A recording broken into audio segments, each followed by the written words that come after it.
Climat et énergie, les défis.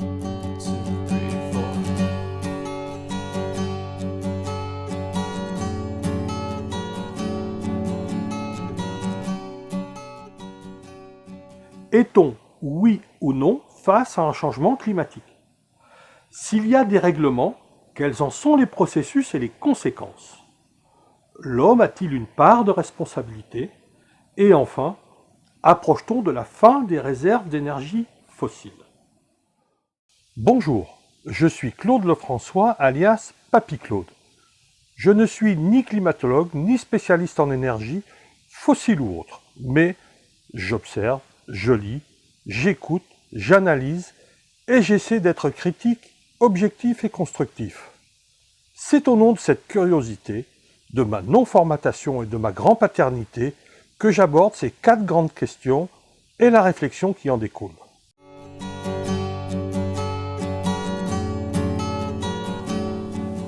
Dérèglement climatique, oui ou non? Si l'on en juge à l'évolution annuelle des températures depuis 1880, aucun doute. Nous sommes bien, à minima, face à une augmentation des températures. Et force est de constater diverses autres évolutions. Sous nos latitudes, la pluviométrie annuelle n'a guère changé. Par contre, les périodes de pluie et de sécheresse sont de plus en plus longues, entraînant, entre autres, des difficultés très importantes d'exploitation agricole. Des inondations jusqu'alors inconnues, de gros incendies de forêt, une montée du niveau des mers, un déplacement d'espèces végétales et animales qui suivent leur propre biotope dans son propre déplacement. Des ruisseaux autrefois permanents, désormais régulièrement asséchés.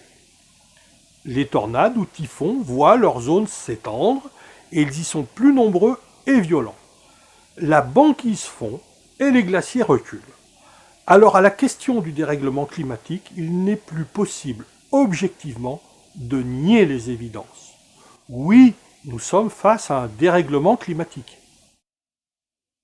Comment le climat s'est-il jusqu'à récemment établi? La température de la Terre s'est équilibrée sous l'action de la chaleur de son sous-sol et grâce au rayonnement solaire reçu. Comme tout ce qui est chaud, c'est-à-dire au-dessus du zéro absolu, moins 273 degrés Celsius, rayonne, notre planète elle-même émet du rayonnement qui en partie repart vers le cosmos. Elle perd ainsi un peu de la chaleur reçue. La combinaison de ces faits a de tout temps engendré la température et le climat. Cependant, au fil de son évolution, la Terre a connu des changements climatiques. Des variations dans la production solaire et l'orbite de la Terre autour du Soleil auront une influence lente et longue. On connaît 2 cycles réguliers du Soleil, lesquels ont une influence faible sur les températures. Les éruptions volcaniques d'importance ont aussi une action importante sur le climat. Ceci est dû à la mise en suspension dans l'air de particules qui provoquent une baisse de rayonnement solaire, ainsi que de certains gaz relâchés dans l'atmosphère en très grande quantité. Ces phénomènes ont engendré, entre autres, plusieurs périodes dites glaciaires. Du fait d'une certaine stabilité du rayonnement solaire, de l'action somme toute contenue des éruptions volcaniques importantes et à effet durable, notre planète a connu un climat et une température relativement stables, au moins sur les 2 derniers millénaires. Sur ces 2000 ans, les températures ont varié dans des proportions faibles et lentes avec une amplitude maxi de 1 degré. L'optimum, dit optimum climatique médiéval, se situe aux environs de l'an 1000. Optimum relativement stabilisé jusqu'au XIIIe et XIVe siècle de notre ère. Depuis cette période, XIIIe et XIVe siècle, jusqu'à la fin du XIXe, la température a diminué, c'est ce qu'on appelle le petit âge glaciaire. Ce petit âge glaciaire s'est caractérisé par une baisse de température d'environ 1 degré, avec un minimum vers le XVIIe siècle, puis une relative stabilisation jusqu'aux années 1850-1900. Un petit rebond de la baisse des températures s'est produit vers le début du XIXe siècle. Il semble que l'on puisse attribuer ces variations à des éruptions volcaniques. La période longue du petit âge glaciaire est attribuée à l'explosion du volcan indonésien Samalas en 1257, qualifié de méga colossal. Le petit rebond de refroidissement général de l'hémisphère nord en 1815 est attribué à l'éruption du volcan Tambora, également en Indonésie. L'été 1816, il neigea toutes les semaines en Suisse. Il s'ensuivit en Europe une famine qui fit plus de 200 000 victimes. Pendant les quelques années suivantes, le climat fut profondément bouleversé. Ce que l'on peut constater, au moins sur les 2 derniers millénaires, c'est que si les variations de température jusqu'à la fin du XIXe siècle sont réelles et explicables, elles sont d'amplitude lente et durable. Par contre, les variations mesurées depuis le milieu du XIXe siècle jusqu'à nos jours sont de plus ample importance, plus de 1 degré et surtout beaucoup plus rapides.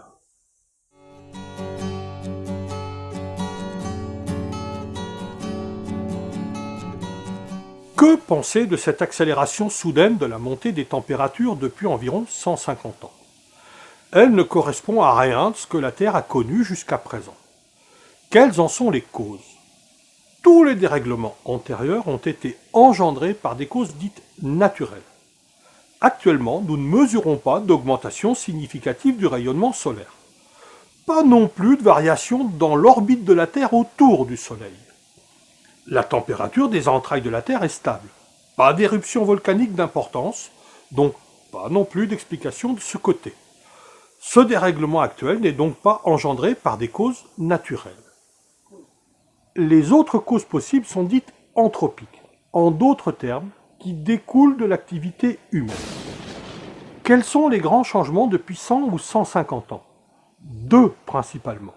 Découverte et développement de techniques industrielles avec, pour corollaire, une organisation sociétale différente avec regroupement des populations, ce qui a permis la croissance de l'hygiène, l'accès pour un plus grand nombre aux soins et, plus tard, au final, dégagement de temps libre et augmentation des moyens financiers de chacun. Tout ceci a débouché sur une augmentation de la population humaine et, dans le même temps, pour une partie de ces humains, changement d'habitudes alimentaires. Globalement, l'humanité consomme de plus en plus de nourriture carnée, viande qu'il faut bien produire. Les animaux sont souvent nourris au soja, lui-même produit en partie grâce à des déforestations et des assèchements de zones humides, ceci pour disposer de toujours plus de surfaces de culture. Soit dit en passant, ces actions contribuent à la diminution du nombre des espèces sauvages, à l'appauvrissement de certains biotopes et, souvent, à l'expropriation de petits exploitants qui se trouvent ensuite totalement démunis. La digestion de cette nourriture, particulièrement chez les ruminants, provoque la production de gaz, dont du méthane. Le nombre sans cesse croissant d'animaux d'élevage engendre une augmentation importante des émissions de méthane. Or, ce gaz est à effet de serre et, dans ce domaine, il est 25 fois plus puissant que le CO2, le dioxyde de carbone. Également, au-delà des changements alimentaires, l'augmentation de la population humaine, la croissance globale de ses moyens financiers et l'organisation sociétale actuelle ont aussi abouti à une très grande augmentation de la consommation des énergies fossiles. Analysons de plus près ce que sont ces énergies fossiles, comment elles se sont formées et comment nous les consommons. Nous allons parler de temps géologique pour la production de ces énergies fossiles et de temps humain pour leur consommation. 2 échelles différentes pour une même notion. En termes de temps géologique, nous prendrons pour unité de temps celui qui s'est écoulé entre Lucie et nous, 3,2 millions d'années, et nous l'appellerons une Luciade. Lucie est considéré comme notre ancêtre humanoïde connu, presque certain, le plus ancien. Voyons maintenant l'unité de temps de consommation. En 2016, l'ensemble de l'humanité consomme en un an l'ensemble des énergies fossiles, charbon, pétrole et gaz, que la Terre a produites en 5 millions d'années. 3,2 millions d'années de Lucie à nous, c'est environ les 2 tiers de 5 millions. pour garder les mêmes rapports de temps si nous faisons un produit en croix. Les 2/3 d'une année civile, c'est environ 8 mois. Ce sera notre unité de temps de consommation. Du 1er janvier au 31 août 2016, nous avons consommé ce qui aurait été produit de Lucie. À nous, 3,2 millions d'années. 3,2 millions d'années d'un côté, 8 mois de l'autre. Vu comme ça donne un peu le vertige, non? Bon, ok. Nous consommons les énergies fossiles beaucoup plus vite que la nature ne les produit. Et alors, en quoi cela pose-t-il problème? D'où viennent ces énergies fossiles? En simplifiant, des végétaux, fougères arborescentes, arbres, ainsi que des micro-organismes sont tombés dans des lacs ou des marais en milieu terrestre. Sous l'action de bactéries anaérobies et de très fortes pressions dues à l'apport naturel d'alluvions, le tout devient du charbon. Le process, pour être complet, prend 20 millions d'années. Sur des durées plus courtes, on aura de la lignite et sur un temps encore plus court, de la tourbe. Plus le process aura été complet, plus le produit final contiendra de carbone, jusqu'à 90% pour la meilleure houille. Le même mécanisme, mais en milieu marin, a donné naissance au pétrole, et le gaz naturel s'est développé de façon assez similaire. Le carbone fourni par les plantes avait été prélevé dans l'atmosphère grâce à la photosynthèse sous l'action du soleil. On peut donc dire que les énergies fossiles sont d'origine solaire.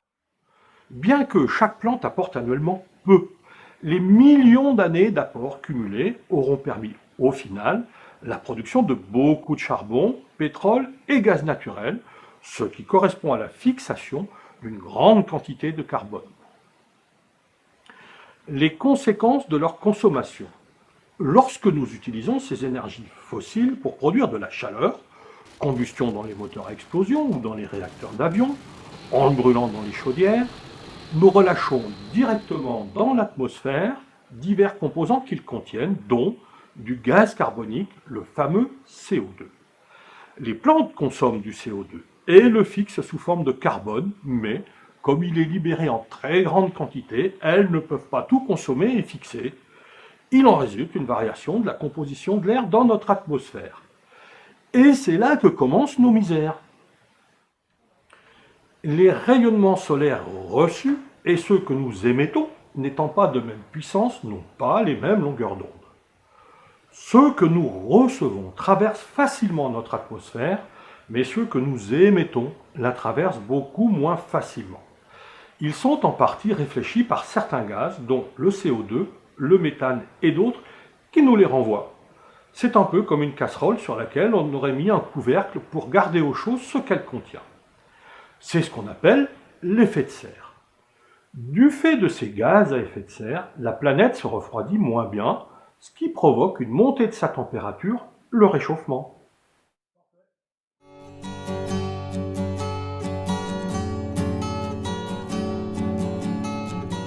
Maintenant, la grande question est, l'homme a-t-il une part de responsabilité? Voyons diverses courbes. La hausse des températures depuis 1000 ans. La hausse des températures moyennes depuis 1880. Les 10 années les plus chaudes mesurées. La fonte des glaciers continentaux de référence depuis environ 80 ans. La fonte de tous les glaciers depuis 35 ans. La tendance cyclique de fonte de la calotte glaciaire arctique l'été depuis 30 ans. L'évolution du niveau des océans depuis 1880. Cette même évolution, mais plus détaillée, depuis 1993, première année de la mesure depuis un satellite. Et enfin, en parallèle, la consommation des énergies fossiles depuis 1820. Toutes ces courbes sont relativement similaires. Alors, s'il n'est pas possible d'attribuer une responsabilité totale à l'action de l'homme, il apparaît fort probable qu'il y a une relation étroite de cause à effet entre l'évolution de la population humaine, ses changements d'habitudes alimentaires, la consommation des énergies fossiles et le réchauffement actuel. Puisqu'il semble que la consommation des énergies fossiles a un effet probable sur le dérèglement climatique, Où en est-on des réserves de ces énergies fossiles? Le pétrole, le charbon et le gaz se sont formés depuis les débuts du Carbonifère, il y a environ 350 millions d'années. Si je les divise par une période de Lucie à nous trouvons environ 100 Luciades. Toutes les réserves d'énergie fossile se sont constituées pendant cette période. Le total des quantités consommées jusqu'à nos jours est assez unanimement reconnu comme étant 50% de ce que la Terre a produit. Nous consommons de l'énergie fossile à grande échelle depuis un peu plus de 100 ans. Au début, tout s'est organisé selon les lois de l'offre et de la demande. Il faut bien le dire, plutôt au profit des pays dits développés. Les prix payés étaient faibles. Par exemple, de 1945 à 1973, inflation prise en compte, le baril, soit 159 litres, coûtait aux environs de 20 $. En 1973, les pays producteurs s'organisent et créent l'OPEP, avec pour conséquence le premier choc pétrolier. Les prix flambent. En 1985, pour maintenir les cours, l'OPEP décide qu'un volume annuel maximal serait mis sur le marché et que chaque pays membre, en fonction de ses réserves, se verrait attribuer un quota de production. Oh miracle, les réserves déclarées ont connu une incroyable augmentation à cette même époque. En fait, chacun, afin de pouvoir vendre plus, a déclaré de nouveaux gisements non avérés, pense-t-on, ce qui a faussé les données réelles. Les réserves déclarées, compris les énergies non conventionnelles, gaz de schiste et pétrole lourd du Venezuela, étaient en 2015 de 1523 milliards de barils. Alors, comment savoir où on en est dans cette partie de poker menteur? En fait, nul ne sait réellement ce que sont les réserves, et ce n'est pas très grave. On estime qu'elles seraient seulement des 2/3 de ce qui est annoncé, soit environ 1000 milliards de barils. Et qu'en est-il, quelles que soient ces réserves, du laps de temps avant que les robinets ne se tarissent? C'est là qu'apparaît un génial ancien employé de Shell, M. Marion King Hubbert. Après des recherches et études très sérieuses, il a édicté une règle, laquelle s'est toujours, par le passé, avérée juste. On l'appelle le pic de Hubbert. Ces règles permettent de calculer le moment où la moitié des réserves d'une nappe pétrolifère a été exploitée, ainsi que le moment quasi identique où sa production va diminuer. Les plus optimistes le situent pour l'ensemble des réserves mondiales de pétrole vers 2020. Les plus pessimistes le situent vers 2010 et disent que nous l'aurions déjà passé. 2010 ou 2020, c'est pareil, on y est. Pour ceux qui voudraient quand même savoir dans combien de temps le robinet du pétrole sera définitivement sec.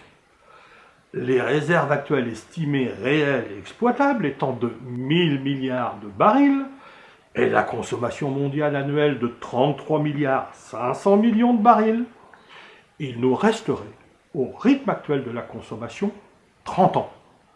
Ben dis donc, c'est pas terrible. Effectivement, c'est pas terrible. Mais comme pour les réserves réelles, ce n'est pas très grave, voyons pourquoi.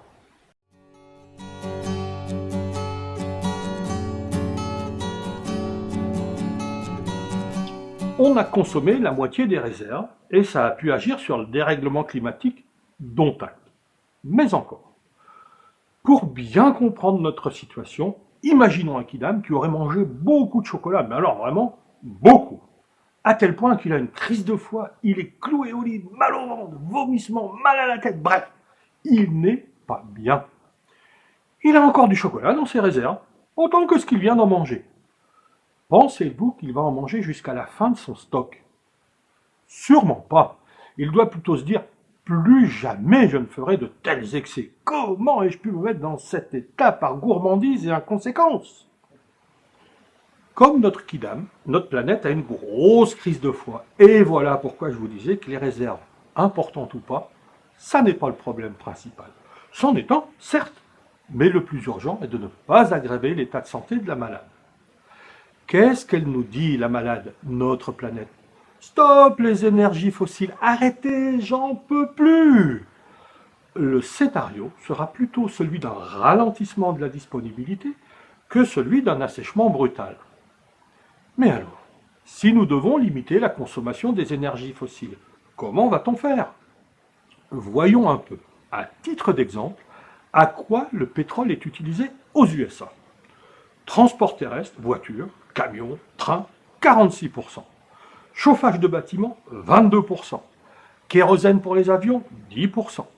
Mazout lourd, propulsion des navires, centrales électriques thermiques, fours dans l'industrie, 5,5%.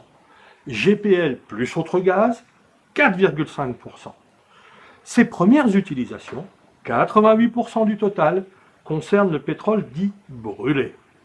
Il est utilisé pour en récupérer son énergie sous forme de chaleur, ce qui provoque la production de CO2. Viennent ensuite l'asphalte et ses dérivés pour les routes et produits de couverture dits asphaltés, 4,5%, la pétrochimie, entre autres plastique et tissus, 3%, les lubrifiants, 3%, et enfin le pétrole lampant, les cires et les graisses, 1,5%. Cette énumération montre que l'immense majorité du pétrole est utilisée en tant que carburant et non pas matière première. Essayons de comparer ce qu'un homme peut produire de travail et ce qu'un litre d'essence permet. Un homme de puissance moyenne produit 150 watts, par exemple en pédalant sur un vélo. S'il pédale 1 heure, il produit 150 Wh. Il lui faut donc environ 7 heures pour produire 1 kWh. Un litre d'essence contient 10,2 kWh d'énergie. Un moteur à explosion a un rendement de 38%. Donc, toute perte de rendement déduite, un litre d'essence délivre environ 4 kWh. Pour délivrer l'équivalence des 4 kWh réels du litre d'essence, notre cycliste devra pédaler 4000 divisé par 150, environ 27 heures. Alors, à quel prix mon litre d'essence? Si je mets le prix de l'heure de travail à 10 euros, un litre d'essence devrait coûter l'équivalent de 27 heures de travail, soit 27 fois 10 euros. Aïe, ça fait très mal, 270 euros le litre d'essence. Si tel était le cas, nous en consommerions sûrement beaucoup moins. Bon, vous l'avez compris, il y a comme un truc.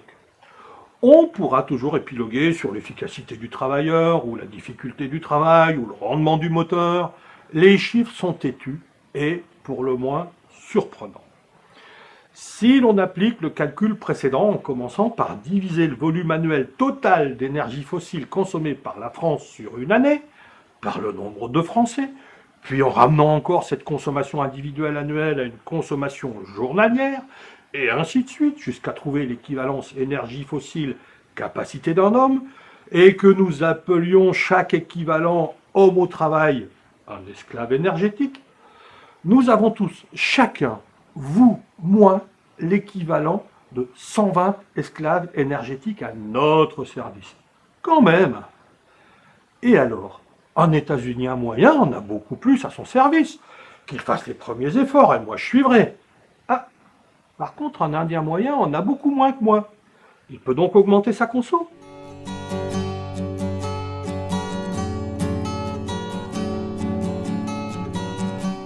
Finalement, pour contenir la hausse de la température à moins de 2 degrés, il faudrait diviser par 4 la consommation d'énergie par Français, ce qui nous donne encore l'équivalent de 30 esclaves par citoyen.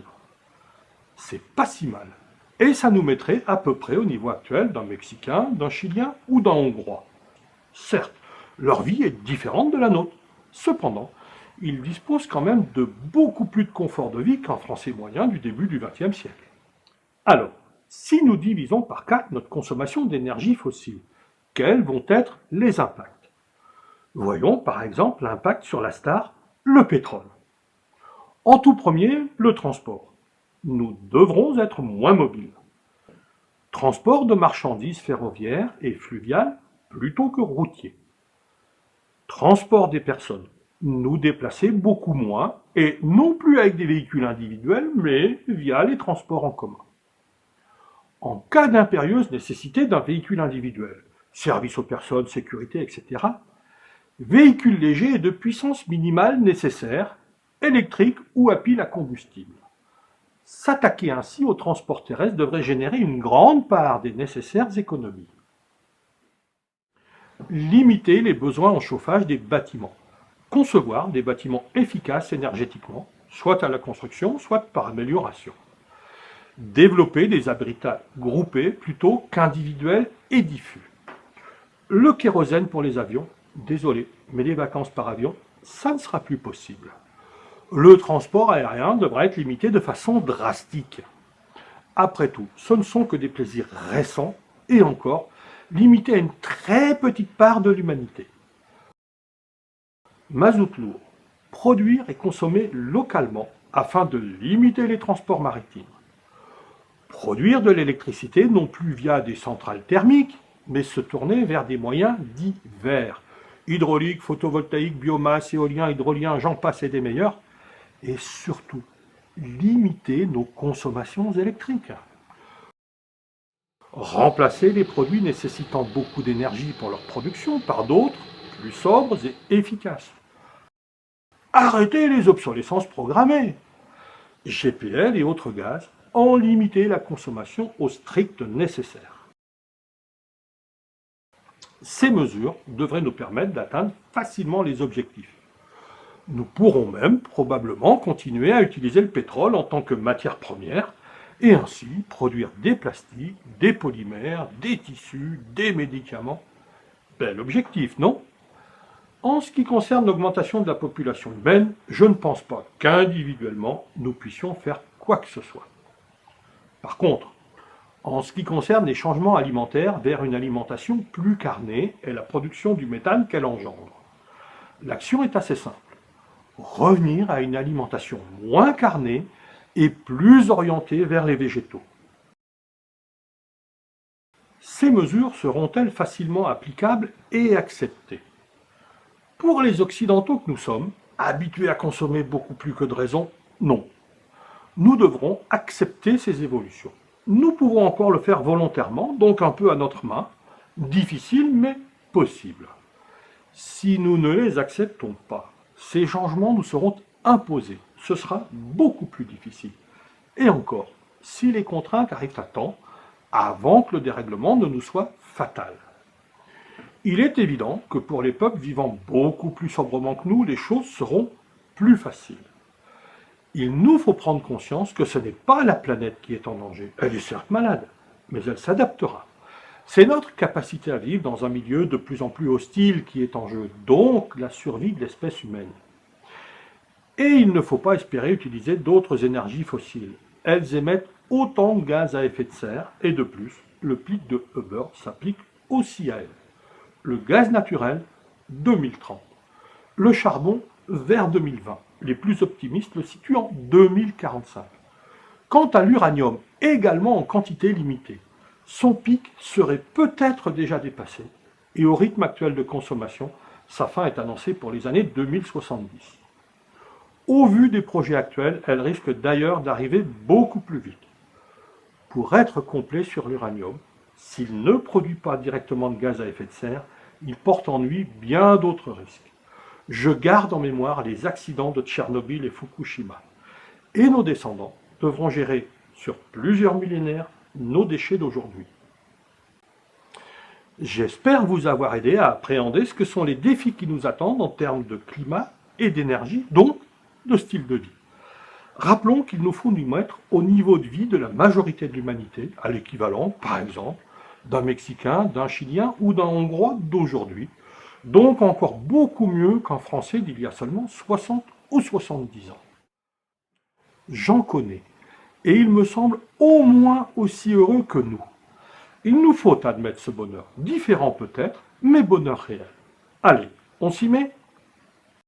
Si vous avez apprécié ce film, faites-le savoir via un like, et si, comme moi, vous pensez qu'il faut agir, relayez-le auprès de vos amis, vos relations et aussi les autres.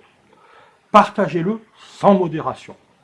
Vos commentaires seront les bienvenus. Sur ma chaîne Papy Claude, vous pourrez trouver des informations et des moyens d'atteindre à plus d'efficacité dans le bâtiment. Ce n'est pas tout, mais c'est déjà ça.